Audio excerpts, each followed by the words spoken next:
யாழினி. நான் 4th standard படிக்கிறேன். So எப்போலேருந்து மறை இசைக்கருவி வாசிக்க ஆரம்பிச்சிங்க? எப்படி இன்ட்ரெஸ்ட் வந்தது உங்களுக்கு? அது அது அடிக்க சொல்லலாம், அந்த சவுண்டு கேட்க சொல்ல நல்லா ஜாலியாக இருக்கும்.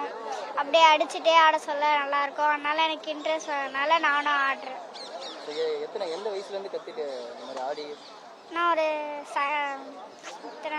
6 7 எவ்வளோ தெரியல, ஒரு 5 இன்ட்ரெஸ்ட் வந்துச்சு.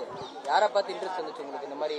அப்பா அம்மா ஆடுறதுனால அதை பார்த்த உடனே எனக்கு ரொம்ப சந்தோஷமா இருந்துச்சு. அவங்க நல்லா ஆடுறாங்களே, நம்மளும் ஆடலாம் அப்படின்னு சொல்லி எனக்கும் ஒரு இன்ட்ரெஸ்ட் வந்துச்சு. அதனால நானும் ஆடினேன். ஸோ இதில் உங்களுக்கு என்ன ஆகணும்னு சொல்லிட்டு இன்ட்ரெஸ்ட்? இந்த பிரைஸ் கருவி எந்த அளவுக்கு கொண்டு போகணும், என்ன ஆகணும் ஃபியூச்சரில் அப்படின்ட்டு இன்ட்ரெஸ்ட்?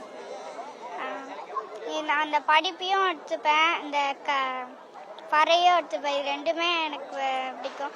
இது நான் எப்பவுமே நான் பெரிய ஆக ஆக நான் அந்த பறையை விடவே மாட்டேன். நான் அப்படியே வச்சுட்டே இருப்பேன். அந்த பறை கல் விடவே மாட்டேன். உங்களுக்கு இதெல்லாம் கற்றுக் கொடுக்கறது யார்? நல்லா வாசிக்கிறதுக்கு, இந்த மாதிரி இந்த டான்ஸ் ஆடிக்கிட்டே வாசிக்கிறதுக்காகட்டும், இதெல்லாம் கற்றுக் கொடுக்கறது யார் உங்களுக்கு? ஆசான் மணிமாறன். அம்மாவும் வீட்டில் கொஞ்சம் கொஞ்சமாக ப்ராக்டிஸ் பண்ணி கொடுப்பாங்க. அப்புறம் ஆசான் மணிமாரும் வந்து எப்பயாச்சும் பயிற்சி வைக்க சொல்ல அதெல்லாம் கற்றுக் கொடுத்துட்டே இருப்பாங்க. ஸ்கூல்லலாம் ஃபங்க்ஷன்லலாம் வாசிப்பீங்களா? என்ன சொல்லுவாங்க ஃப்ரெண்ட்ஸ் ஆகட்டும், இருக்க டீச்சர்ஸ் ஆகட்டும், என்ன சொல்லுவாங்க? இப்போ நான் வெளியில் போய் எதுனா வாசித்து ப்ரைஸ் வாங்கிட்டு வந்தால் நான் அது போய் பிரின்ஸிபால் சார்கிட்ட கொடுப்பேன். அவங்க வந்து ப்ரேயரில் நிற்க வச்சு அதான் அது மாதிரி ப்ரைஸ் கொடுக்குவாங்க. எல்லாம் ஃப்ரெண்ட்ஸ் எல்லாம் ரொம்ப கை கொடுப்பாங்க. நான் ஜாலியாக இரு, நல்லா இதை விடவே விடாத, அப்படியே வச்சுக்கோ அப்படின்னு சொல்லுவேன். ஃபியூச்சரில் என்ன ஆகணும்னு ஆசையாக?